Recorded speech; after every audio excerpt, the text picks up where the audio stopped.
Do you think that we need a new CSS logo? And if so, should it be blue or purple? Do you know how to write a good bug report and how complicated or simple it is to create a tooltip or a Java component?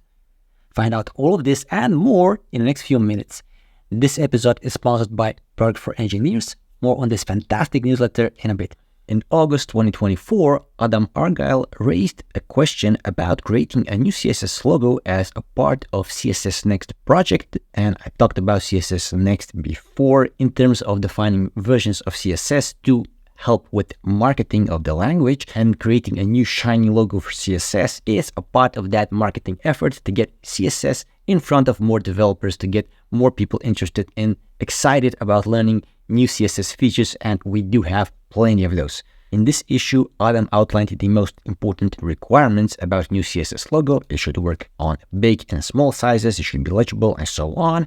And then a discussion around those requirements happened, and community provided a number of ideas, a number of suggestions. Some of those are submitted here, and you can see them if you open the issue. The link will be, of course, in the description. Some of these submissions here are really good. I like this one by Niels Binder.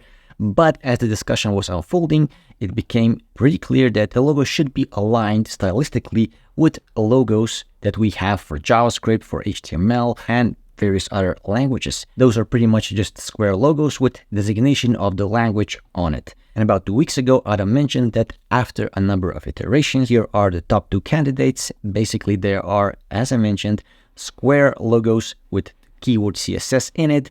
And the question is, should we go with the purple version or with the blue version? The prevailing opinion seems to be that purple is the new color for the CSS logo, and I agree with that because blue seems a little bit too close to TypeScript and it might not be so distinguished as the purple version. I really like it, and I think it will look really good from Visual Studio Code sidebar to article, cover images, and so on. Just as we have the initiative about defining versions of CSS from CSS4 to CSS5 and 6, I think that this is also a very good initiative that will help with marketing of CSS. We want more developers to be excited about new features that are being constantly added to CSS because language is evolving. It's getting really, really good. We've solved a number of very difficult problems, from animating to hide auto to having input fields expand as you're typing text in it without a single line of JavaScript. So I do agree with this proposal. I like the suggestions, and hopefully we will have a new shiny CSS logo soon. Next, we have Oleg Kornienko explaining how to enable various features of high-quality fonts. The minimum we expect from font features are different weights and an italic style. Traditionally, this is done using different font files, but with the OpenType features, all of this can be packed into one font file along with the various other options.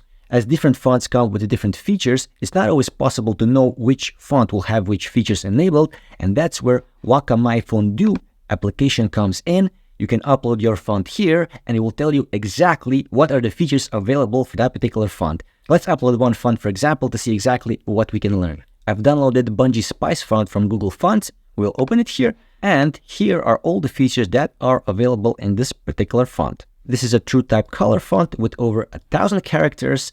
It has color and SVG color glyphs, and it has 23 layout features. You can see exactly what those features are right here under layout features. And in the article Oleg created, you'll find a little bit more about those features and how to use them and what some of those features do. So let's return back to Oleg's article, and here you'll see various features that you can enable in OpenType fonts and exactly how to enable them. For example, for variable fonts, you can enable variable font features such as weight, height, slant, italic, and you can use font variation settings to enable those. As Oleg explains, whenever possible, you should use default CSS properties to enable certain features such as style, stretch, weight, and so on.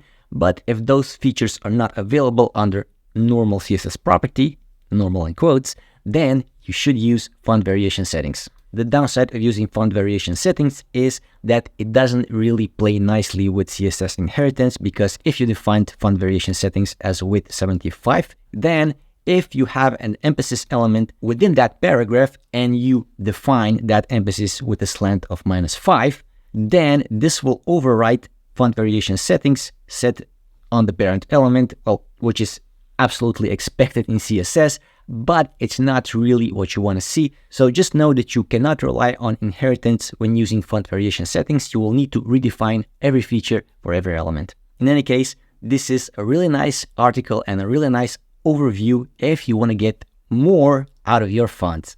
This week's sponsor is Product for Engineers newsletter by PostHog. This is the newsletter that you should be subscribed to if you want to build better products. Here you'll find fantastic articles that will help you improve your products, that will help you improve your thinking around the products, and that will make you a better developer. You can look into it before you subscribe, and you'll see exactly what I'm talking about. If you open one of the previous articles, for example, why you're bad at giving feedback, you will learn that you shouldn't be packaging your criticism between praise. This is obvious, people see through it, and it's not really an effective way to give feedback. Your feedback should be direct and specific, and you should deliver it as soon as possible. So I think that even this one article pretty clearly demonstrates why you should subscribe to Product for Engineers newsletter. I am a subscriber myself, and I certainly recommend that you subscribe as well. Thanks so much to PostHog for sponsoring.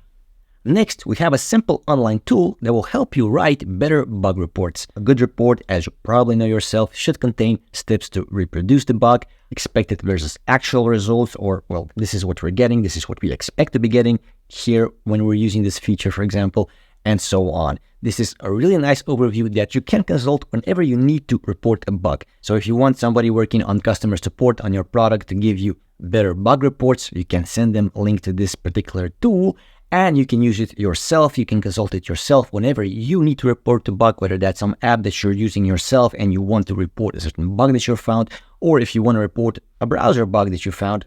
Well, this is really nice overview what you should, if possible, provide to help developers get to the bottom of the problem and resolve that bug as soon as possible. Next up, we have Zel Liev explaining how to create better tooltips. Zel summarizes here some of the best practices when it comes to accessibility and tooltips, and two of the most important rules are that it is a popover and that it should not contain interactive content. Tooltip is hidden by default, it does not overlay other content, and it cannot contain any interactive elements. So if you need to have a button OK or cancel, this is not a tooltip, this is a dialog. You'll learn how to mark tooltips using ARIA labels to make them as accessible as possible, how to provide contextual description. Of course, one of the most difficult things about tooltips is they don't really work well on mobile devices, and that is the reason why you shouldn't be providing crucial information in tooltips, because screen readers might overlook that information and mobile users might not be able to access that information, at least not easily. So if you have an info icon like this one, you can tap it on a mobile and then the notification appears. This is one of the practices that you can use to make sure that your tooltips are not only accessible on desktop, but also on mobile devices and screen readers as well. Lastly, we have just a drawer, another fantastic demo by Jay Tompkins. I'll open it so you see exactly what we're talking about here. This is a drawer that you can open and close using this button, and this demo is really nice because you can actually configure it on the spot. So if you open the config, you can see that you can enable or disable certain features, and one feature that I really like here is debug info, which will show you exactly what is happening with this drawer, where certain regions are, and it will help you understand better how exactly this dialog works. Of course, as Jay explains, it uses popover API, CSS scroll snaps, scroll-driven animations, and so more. It's packed full of cutting-edge CSS features, so I definitely suggest you check it out. And if you want to learn exactly how it was built, you can check the article on Jay's blog and newsletter, The Craft of UI, and you will learn exactly how simple it can be to create a component that works and looks as great as this one. This week's simple question for you is, have you ever used a dialog or a popover element? Perhaps as an experiment, perhaps in a demo, or in a real-world project. I'm really curious to learn if you ever use those elements, or if you perhaps want me to create a guide on one of those elements. Thank you so much for your attention. My name is Zoran Jambor. I will see and hear you in a different CSS drawer component, or rather, in the next video.